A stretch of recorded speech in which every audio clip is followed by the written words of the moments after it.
በዋናነት የቀደመው ፖሊሲያችን በጥቂት ወይም ባንድ አደጋ ላይ እና በምላሽ ላይ ብቻ መሰረት ያደረገ ነበር። ያሁኑ ደግሞ ልዩ የሚያደርገው የሀገራችን የብልጽግና ሂደት መሰረት በማድረግ በለውጥ ወይም እድገት የሚመጣው ለእድገት ሊያደናቅፉ የሚችሉ ብዝሃ አደጋዎች ይኖራሉ። እነዚህ ብዝሃ አደጋዎች ብዝሃ ምላሽ ይፈልጋሉ፣ ብዝሃ ተዋናያንን ይፈልጋሉ። ስለዚህ አደጋዎቹ ከአንድነት ወይም ደግሞ በወትሮ ፖሊሲ የድርቅና ጎርፍን ብቻ ታሳቢ አድርጎ ይንቀሳቀስ የነበረና ገጠር ላይ ብቻ ያተኮረ ነበር። ይህንን በተለየ ሁኔታ በመሰረተ ልማቶችም በህዝብ ጉዳት ላይም ሌሎችም መሰረተ ልማት ተቋማት ጉዳት የሚደርስባቸው እንደሆነ ከተሞችም የጉዳቱ ሰለባ የሚሆኑ እንደሆነ፣ ስለዚህ አደጋ አካታች መሆን አለበት። አካታች ልማት እንፈልግ ከሆነ የአካታች ልማት እንቅፋት የሚሆንን አደጋ ደግሞ በአካታች ሙሉ እይታ ማየት አለብን ብሎ የተነሳ ነው። ጊዜ አደጋ ላይ ያልተቆጣጠርነው አደጋ በመኖሩ ምክንያት የተፈጠረውን አደጋ ምላሽ መስጠት ነው። ተገቢ የሆነ ምላሽ፣ ሰብአዊ ክብርን የጠበቀ ምላሽ የመስጠትን ስራ የሚመለከት ነው። ድህረ አደጋው ደግሞ መልሶ ማቋቋም ከወትሮ በተለየ እና በበለጠ ሁኔታ አንድ ሰው የአደጋው ከተከሰተ በኋላ ሲቋቋም ከአደጋው ጊዜ ከነበረበት በተሻለ ቤቱ ኑሮ መሰረቱ የተቀየረ አድርጎ በማቋቋም ረገድ ልዩ ትኩረት ተሰጥቶ የሚሰራና ከመጀመሪያ እስከ መጨረሻ ያሉ ስራዎችን የሚያጠናቅቅ እንጂ አንዱን ይዞ ሌላውን ጥሎ መሆን የለበትም ብሎ የሚያምን በሙሉ እይታ ላይ መሰረት ያደረገ ፖሊሲ ነን። ይህን ፖሊሲ ስናስተገብር ፖሊሲ ተግባሪ ተቋማት የተለያዩ ስለሆኑ እነዚህ ተቋማት መንግስታዊ የሆኑ ተቋማትና መንግስታዊ ያልሆኑ ተቋማት በቅድመም በጊዜም በድህረም ወሳኝ ሚና ስላላቸው ለነዚህ እውቅና የመስጠትና የተከሰቱ ክስተቶችን በመልሶ ማቋቋም ማዕቀፍ ውስጥ ጋይድ ላይንን መሰረት ባደረገ አኳኋን ተቋማችን አዘጋጀውን የጋይድ ላይን ማስተዋወቅን ጭምር የሚመሰረት ነው። ከዋና ፖሊሲያችን የሚቀዳውን ማለት ነው። በቅድመ አደጋ ጊዜም በድህረ አደጋ ጊዜም የእያንዳንዳችን ዝግጅት ያስፈልጋል። ለምሳሌ ግብርና ሊከሰት የሚችለውን ድርቅ ሊሆን ቢችል ድርቅ ሊያስከትል የሚችለውን ጉዳት ታሳቢ አድርጎ የሱን ምላሽ ቀድሞ ወትሮ ዝግጁ በመሆን በዝግጁነት ላይ የተመሰረተ መሆን አለበት። ውሃም በተመሳሳይ ህዝቡ ውሃ አጥቶ ከተሰቃየ በኋላ ሳይሆን ያ አደጋ ሊያስከትት የሚችለውን የውሃ እጦት ቀድሞ በመተንበይ የተነበየውን ደግሞ ጉዳት ሳያደርስ ለመከላከል ስራ እንዲሰራ ይጠበቃል። ይሄ ለሌሎችም ተቋማት እንደየተቋም ባህሪያቸው የሚወሰን ነው።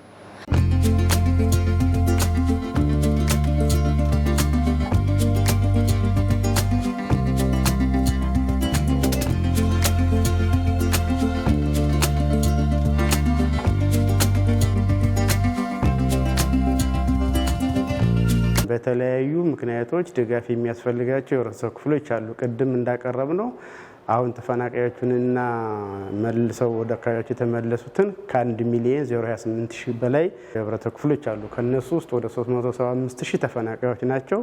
ከ725 በላይ ደግሞ የተመለሱ የሪተርን የምንላቸው ናቸው። እነሱን በማቋቋም ረገድ ግብርና ይሰራል፣ ውሃ ይሰራል፣ ጤና ይሰራል፣ ሌሎችም አካላቶች ይሰራሉ። ስለዚህ የጀመርናቸው ስራዎች አሉ። በተለይ ሰሜን ጎንደር አካባቢ በዩኤንዲፒ በተገኘ በጀት ድጋፍ የተለያዩ የልማት ስራዎችን እየሰራን ተፈናቃዮችን ለመደገፍ ጥረት ለማድረግ ተሞክሯል። በቁጥር ይሄን ያክል ነው ብሎ መረጃ መናገር ባልችልም አሁን ግን በሁሉም ሴክተሮች ርብርብ መሰረት ተጎጂ የህብረተሰብ ክፍሎችን ለመደገፍ በርካታ ስራዎችን እየሰራን እንደሆነ ለማመላከት ያክል ነው። ሜትሮሎጂ በዋናነት የሚሰራው አንደኛ ጣቢያ በማቋቋም መረጃ ሰብስቦ ለዓለም አቀፍ ሞዴሎች ግብዓትና ለእኛም እንደዚህ ለርሊ ዋርኒንግ ስራ ዳታውን አናላይዝ አድርገን ፎርካስት እንዲሰጥ እንጠቀምበታለን።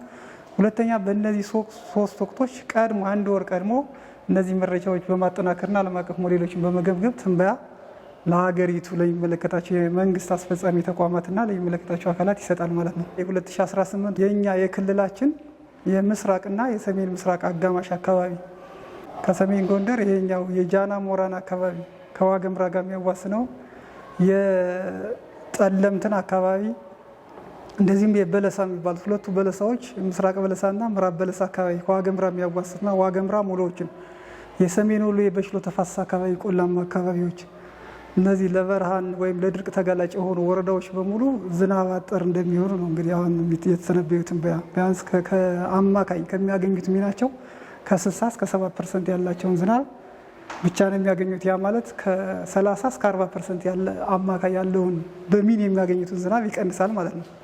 ስለዚህ እነዚህ አካባቢ አሁን እዚህ ለሴክቶሪያል የሰጠ ነው የአንቲሲፓቶሪ ፕላን ቀድሞ ሴት እንዲያደርጉና ሊፈጠር የሚችለውን ነገርና ድጋፍ እንዲያደርጉ ለምሳሌ የግብርናው ሴክተር ለነዚህ ለድሮት ቶለራንት የሆኑ ሲዶችን ከማዘጋጀትም ህብረተሰቡን ከማንቃት የሞይስቸር ሶይል ኮንዘርቬሽን ስራዎችም እንዲሰሩ የማስቻል ስራ እንዲሰሩ ለዛ የተዘጋጀ አድቫይዘሪ እንትን ነው ማለት። ውሃው ሴክተር ደግሞ ውሃን በመያዝ የምትመጣውን ዝናብ በመያዝ ለኢሪጌሽን የሚጠቅም ስራ እንዲሰሩ ለማስቻል የሰጠነው ትንበያ ነው። ዲአርኤም ደግሞ አንቲሲፓቶሪ ፕላን ሴት እንዲያደርግና በሚፈለገው እንትን ላይ አክት እንዲያደርግ እነዚህ ትሪገሮች ስለሚሲሟሉ ያው ፈጣን ምላሽ እንዲሰጥ እንዲችል የቅድመ ማስጠንቀቂያ ስራ ነው ማለት ነው የሰራነው። ሀብት ማሰባሰብ ለምላሽ የሚውል ድጋፍ ከመንግስት ብቻ አይደለም የሚጠበቅ፣ ከተለያዩ አካላት ድጋፍ ማሰባሰብ ይጠይቃል።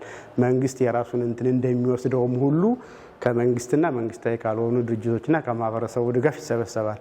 ስለዚህ በክልሉ ባሉት 14 ዞኖች በሁሉም በ153 ወረዳዎች በምግብ ራስን በመቻል ዙሪያ ሁሉም ርብርብ አድርጎ ስራዎችን እየሰራ ያለ ነው። ዞኖች፣ ወረዳዎች፣ ከተማ አስተዳደሮች፣ ማህበረሰቡ የተለያዩ ስራዎችን እየሰሩ ነው። ይሄ ማለት ወረዳና ከተማ አስተዳደሮች ከመደበኛ በጀታቸው በጀት በመመደብ ማህበረሰቡ ከሰብልም በገንዘብም ኮንትሪቢዩት እያደረገ ለድጋፍ የሚሆን ሀብት የማሰባሰብ ስራዎችን ከዛ ባለፈው ሀብቱ በአግባቡ ተሰብስቦ ለሚመለከታቸው አካላት ድጋፍ እንዲውል መጋዘኖችን የመስራት ስራዎችን በአደጋ መከላከል እየተሰራ ነው። ስለዚህ በሁሉም ዞኖችና ከተማ አስተዳደሮች በራስ አቅም ሀብትን የመሸፈንና ለድጋፍ የሚያስፈልገውን ለምላሽ የሚውል ሀብት የመሰብሰብ ስራዎችን በከፍተኛ ጥረት እንደ ክልል ትልቅ ኢኒሼቲቭ ተወስዶ ስራዎችን እየሰራን እንደሆነ መረጃዎች ያመላክታሉ። ስለዚህ ሁሉም ዞንና ከተማ አስተዳደሮች፣ ወረዳዎች በየራሳቸው ወረዳ ያለውን የተፈናቃይ ቁጥር ወይም ድጋፍ የሚያስፈልጋቸውን የህብረተሰብ ክፍሎችን 70% የሚሆነው በራሳችን አቅም ሸፍነን እነሱን መርዳት እንዳለብን በፌዴራልም በክልል አቅጣጫ ተቀምጦ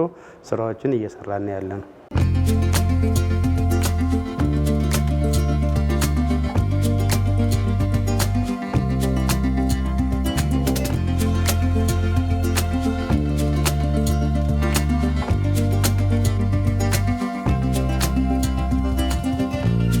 ቅድመ አደጋ፣ ጊዜ አደጋና ድህረ አደጋ ስራዎችን ለመስራት በጀት ያስፈልጋል፣ ሀብት ያስፈልጋል።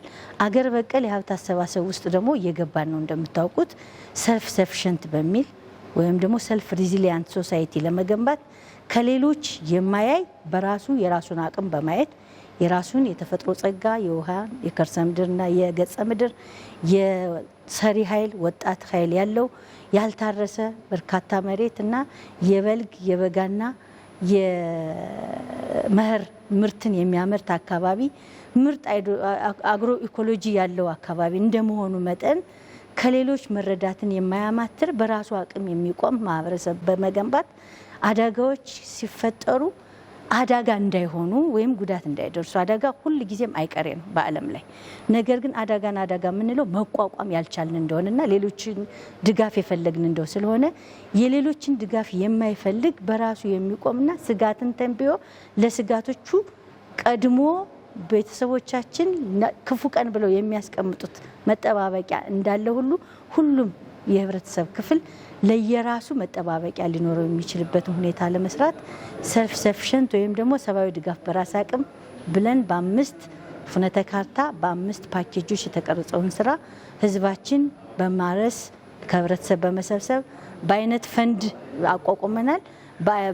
በገንዘብ ደግሞ መሰብሰብ ስራዎቻችንን አጠናክሮ እንዲቀጥል ከማንም የማይረዳ የራሱ አቅም ያለው ሀገር እንደመሆናችን ያንን በወትሮ ዝግጁነት እንድናጅም ለማለት እፈልጋለሁ።